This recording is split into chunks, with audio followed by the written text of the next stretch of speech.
we're just going to have a simpler project this time. Have two odd pieces of butternut. You see here where it was split, really end pieces. So I just put them together, wrapped them up in some packing tape, and poured some epoxy in between. Just filled in the gaps. What we're going to do is we're going to round it off, make a nice little cane topper. So a nice simpler project.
So we've tapered it slightly.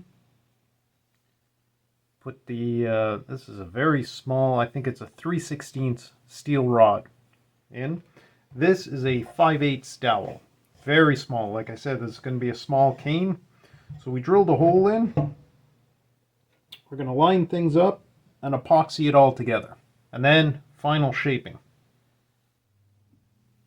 So we got a little JB weld. It's been going rather well using that.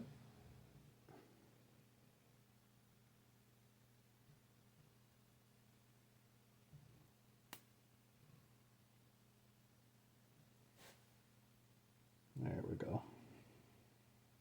So we're just going to hold this in place for a little bit, let it set, and come back in about an hour or so.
So sanded, polished everything up. Tapered a little bit down for the rubber foot, which is somewhere around here. Here we go. Very tiny one. Put that on at the end. And now what we're going to do is a little teak oil. See how this butternut really shines with a little bit of oil on it. Just a little bit here on the t-shirt. Oh, beautiful. Really makes that come alive. Great grain in this.